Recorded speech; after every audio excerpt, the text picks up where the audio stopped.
Good morning, बच्चों. How are you?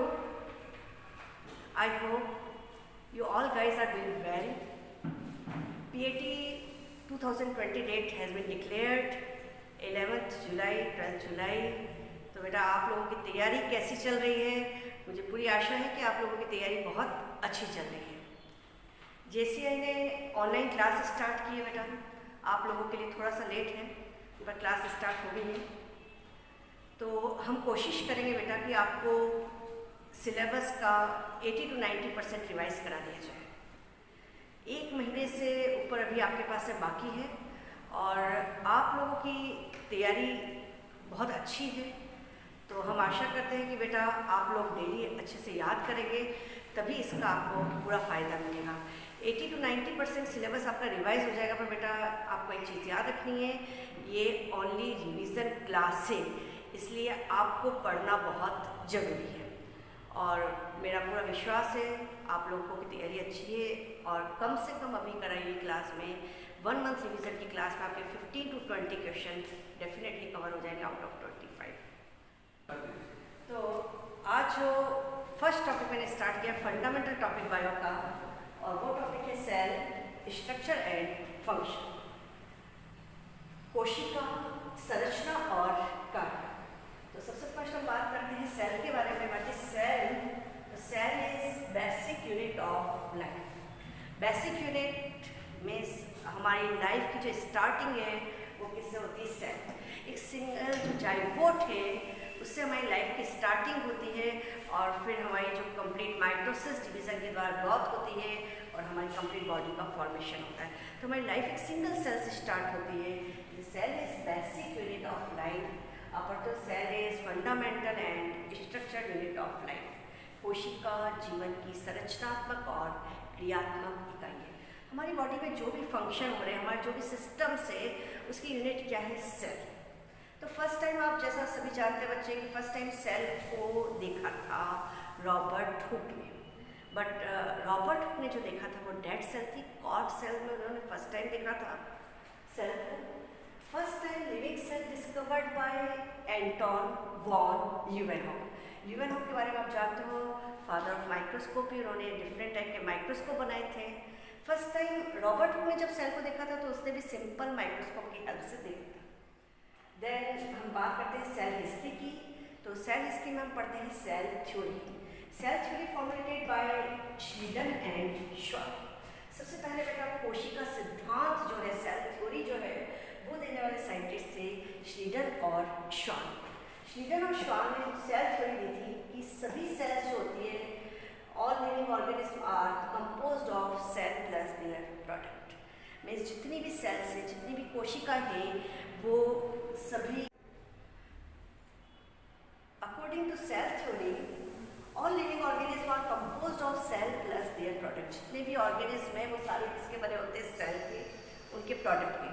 हमारी body में जो अलग अलग सिस्टम है, डाइजेस्टिव सिस्टम, रिप्रोडक्टिव सिस्टम, सभी की यूनिट क्या होती है? सेल. जितनी भी बॉडी फंक्शन परफॉर्म कर रही है वो सब किसके द्वारा कर रही है? सेल के. Okay. And then cell theory was जो फॉर्मुलेटेड की थी श्लीडन और श्वान ने, did not explain as to how new cell are formed. ये नहीं बता पाए थे श्लीडन और श्वान कि किस तरह से न्यू सेल का फॉर्मेशन हो रहा है. इसको एक्सप्लेन करने वाला साइंटिस्ट था रुडोल्फ विर्चो. इसे एक्सप्लेन किसने किया था? It was explain by Rudolf Virchow और उन्होंने प्रपोज की थी थ्योरी ओमने सेल्युला ई सेल. Means all cell arising from pre existing cell. सारी सेल्स जो है वो किससे बन रही है? जो पहले से सेल्स है उनसे न्यू सेल्स का फॉर्मेशन हो रहा है. ये थ्योरी देने वाला साइंटिस्ट था रुडोल्फ विर्चो. तो इन्होंने फॉर्मुलेटेड किया था श्लीडन और श्वान ने और इसको मॉडिफाइड करने वाला साइंटिस्ट थे रुडोल्फ विर्चो. तो सेल हिस्ट्री में हमने बात की. सबसे फर्स्ट मैंने बात की रॉबर्ट हुक की, जिन्होंने फर्स्ट टाइम सेल को देखा था. डिस्कवर का क्रेडिट जाता है रॉबर्ट हुक को, बट उन्होंने डेड सेल को देखा था. दैट वाज कॉर्क सेल और cork is dead during the position of suberin. First time living cell पर अगर क्वेश्चन आता है तो लिविंग सेल को डिस्कवर करने वाला साइंटिस्ट था एंटोन वॉन ल्यूवेनहॉक. देन हम बात करेंगे आगे सेल के आगे न्यूक्लियस. उसमें आता है रॉबर्ट ब्राउन डिस्कवरी का क्रेडिट. तो रॉबर्ट हुक ने सेल को, सेल वॉल को डिस्कवर किया है और रॉबर्ट ब्राउन ने न्यूक्लियस को डिस्कवर किया है. सेल थ्योरी को देने वाला साइंटिस्ट था श्लीडन एंड श्वान, और श्लीडन और श्वान की थ्योरी को मॉडिफाइड करने वाले साइंटिस्ट थे रुडोल्फ विर्चो, जिनका स्टेटमेंट है all living cell arise from pre existing cell. सारे सेल्स पहले से जो स्थित पूर्ववर्ती कोशिका है उससे विकसित होती है। देन हम बात करते हैं हिस्ट्री के अंदर सेल थ्योरी में एक्सेप्शन आ जाता है वायरस। वायरस आजकल बेटा वायरस का तो सभी को मालूम है, जो साइंस का स्टूडेंट नहीं भी उसको मालूम है वायरस, क्योंकि इस समय चल रहा है कोविड-19 कोरोना वायरस बेटा। तो वायरस के बारे में आप लोगों को काफ़ी मालूम है, सेल थ्योरी का एक्सेप्शन है वायरस। और वायरस का स्ट्रक्चर में बेटा क्या होता है, nucleic acid plus protein, DNA और आरएनए। न्यूक्लिक एसिड मीन्स तो न्यूक्लिक एसिड प्लस प्रोटीन। तो ये जो वायरस है बेटा इसमें कोई सेल जैसा स्ट्रक्चर नहीं है, but virus is a connecting link between living and non living. तो वायरस लिविंग और नॉन लिविंग के बीच में जैसे ही हमारी बॉडी सेल के अंदर एंटर किया तो लिविंग है, और अगर बाहर है हमारी हॉस्ट की बॉडी के बाहर है तो वो नॉन लिविंग है। तो आप लोग सभी वायरस का बेटा जानते हैं। नेक्स्ट चीज जो मैं आपको एक्सप्लेन करूँगी सेल के बारे में, प्रोकैरियोटिक एंड यूकैरियोटिक। और डेफिनेटली बेटा आपने प्रीवियस ईयर से क्वेश्चन देखे हैं, तो प्रोकैरियोट्स और यूकैरियोट्स में से डेफिनेटली क्वेश्चन आता था। अभी के सालों में सेल के क्वेश्चन कुछ कम हुए हैं, बट बेटा पहले प्रोकैरियोटिक और यूकैरियोटिक में काफ़ी क्वेश्चन पूछे जाते थे। तो हम बात करेंगे बेटा prokaryotic cell and eukaryotic cell. Cell में main component of the cell is nucleus. Cell का सबसे मेन पार्ट है न्यूक्लियस। कंप्लीट सेल की मेटाबॉलिक एक्टिविटी को कंट्रोल करता है न्यूक्लियस। सेल में न्यूक्लियस के अलावा जो न्यूक्लियस में जो फ्लूइड है उसको बोलते हैं न्यूक्लियोप्लाज्म, न्यूक्लियर मेम्ब्रेन, और सेल मेम्ब्रेन के नीचे जो फ्लूइड होता है उसको हम बोलते हैं साइटोप्लाज्म, जहाँ पर मेन सेलुलर एक्टिविटीज जो है वो कहाँ पर होती है, साइटोप्लाज्म। न्यूक्लियस की हम बात करते हैं तो membrane bound and membrane less. Nucleus के बाहर मेम्ब्रेन प्रेजेंट है और न्यूक्लियस के बाहर न्यूक्लियर मेम्ब्रेन एब्सेंट है। तो main difference between prokaryotic and eukaryotic cell is membrane bound nucleus present in eukaryotic cell, membrane less nucleus present in prokaryotic cell. जो मेरा बेसिक डिफरेंस है prokaryotic cell and eukaryotic cell. What is the meaning of prokaryotic? Pro means primitive, primitive means less developed, and carrion, pro का meaning हो गया primitive, less developed, and carrion means nucleus. Primitive nucleus, primitive का means less developed, और less developed का meaning क्या हो गया कि न्यूक्लियस के बाहर न्यूक्लियर मेम्ब्रेन एब्सेंट है। Membrane less nucleus found in prokaryotic cell. फिर हम बात करते हैं membrane bound nucleus, well developed nucleus present in eukaryotic cell. What is eukaryotic? Eu जब भी टर्म यूज होती है that is true, true means वास्तविक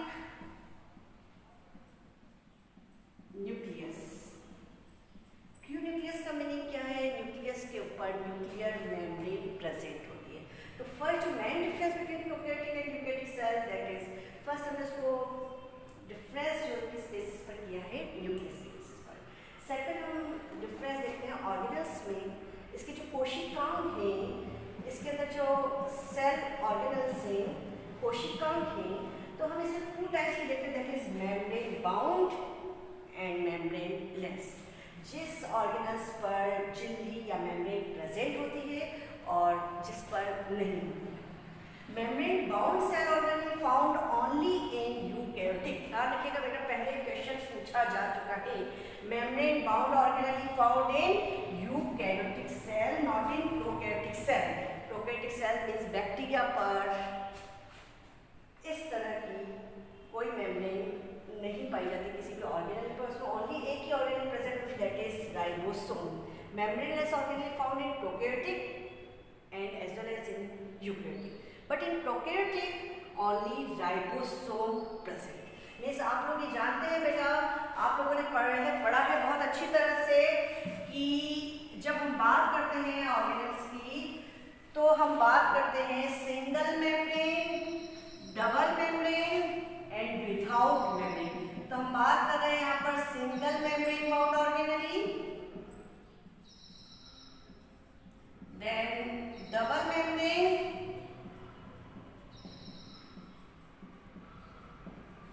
एंड विदाउट मेम्ब्रेन, जिसमें कोई मेम्ब्रेन नहीं होती है। तो विदाउट मेम्ब्रेन में हम लोग 3 ऑर्गेनल्स पढ़ते हैं, दैट इज आपको कोडिंग मालूम है, राकेश में राइबोसोम, अगर हिंदी मीडियम वाले तो उनके लिए कैथलिक, और इंग्लिश मीडियम में है तो nucleolus and centriole. Membraneless structure, ribosome, nucleolus and centriole. Membraneless structure, ribosome पर कोई मेम्ब्रेन नहीं होती, विदाउट मेम्ब्रेन है, बट प्रोकैरियोटिक में मेम्ब्रेनलेस ऑर्गेनेल प्रेजेंट है, बट ओनली कौन सी ऑर्गेनेल होती है? Ribosome. Membraneless organelle present in eukaryotic, eukaryotic में राइबोसोम भी प्रेजेंट होता है, न्यूक्लियोलस भी प्रेजेंट है एंड सेंट्रियोल भी। डिफरेंस बिटवीन प्रोकैरियोटिक में 70s राइबोसोम एंड यूकैरियोटिक में 80s। हम बात कर रहे थे प्रोकैरियोटिक एंड यूकैरियोटिक सेल, बात करते हैं प्रोकैरियोटिक सेल की। तो प्रोकैरियोटिक सेल में फर्स्ट डिफरेंस हमने किया था on the basis of nucleus, second difference हम कर रहे हैं on the basis of DNA.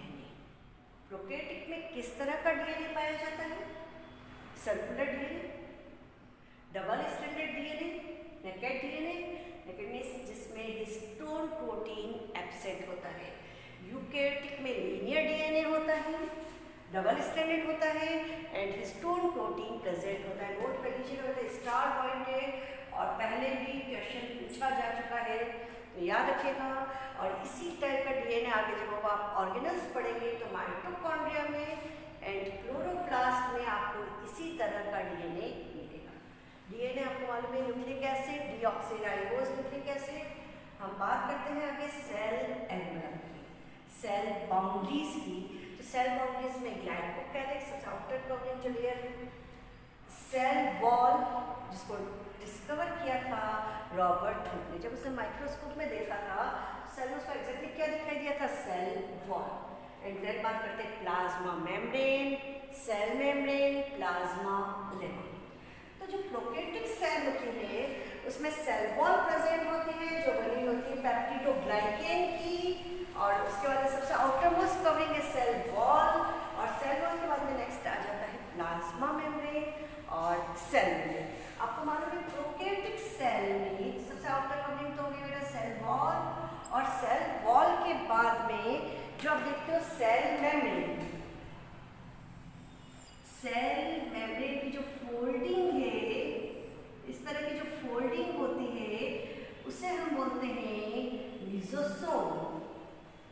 लिसोसोम is folding of plasma membrane और सेल मेम्ब्रेन। आपको ये मालूम है कि प्रोकैरियोटिक सेल में मेम्ब्रेन बाउंड ऑर्गेनल्स एब्सेंट होते हैं, मीन्स इसमें माइटोकॉन्ड्रिया एब्सेंट है, तो रेस्पिरेशन की जो प्रोसेस है वहाँ पर जो एंजाइम्स है वो सब कहाँ पर मिलेंगे? लिसोसोम। तो लिसोसोम का और भी फंक्शन है, main help in respiration. Respiration in prokaryotic cell और respiration is bacteria lysosome. Then cell wall, हम बात करते हैं सेल वॉल कैसी होती है? Non living, dead but permeable. Cell wall में हमने बात की bacteria, bacteria is prokaryotic cell, cell wall of bacteria is made up of peptidoglycan. Bacteria की सेल वॉल किसकी बनी होती है? पेप्टिडोग्लाइकेन, और पेप्टिडोग्लाइकेन होता है एक पॉलीसेकेराइड। इसके बारे में आपने पढ़ा है बायोमोलिक्यूल्स में, पेप्टिडोग्लाइकेन के बारे में। ये पॉलीसेकेराइड है, आप लोग पढ़ चुके हैं कार्बोहाइड्रेट में मोनोसेकेराइड, ऑलिगोसेकेराइड एंड पॉलीसेकेराइड।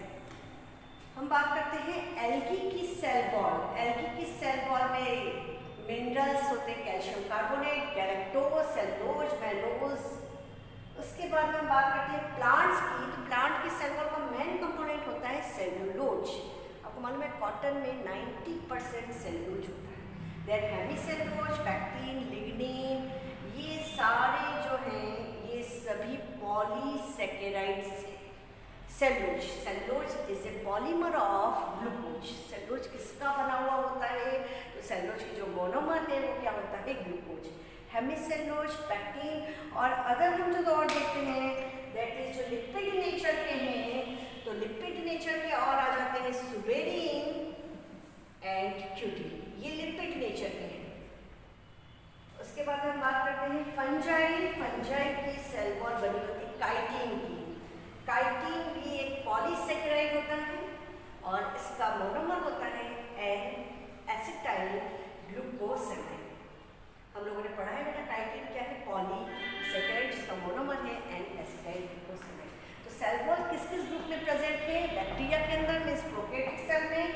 किसकी बनी हुई है? पेप्टिडोग्लाइकन की।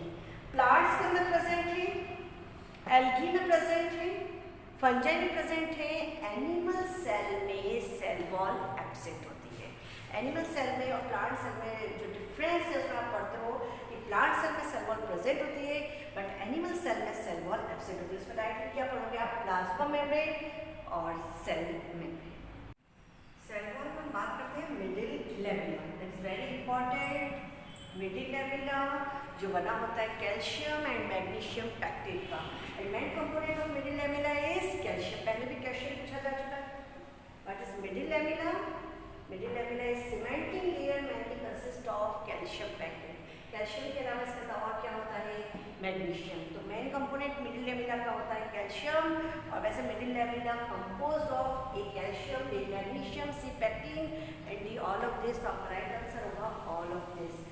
What is middle lamella? Two adjacent cell है, एडजेसेंट मींस पास में जो सेल है उसके बीच में जो आपको सीमेंटिंग मटेरियल दिख रहा है, ये सीमेंटिंग मटेरियल क्या है? Middle lamina.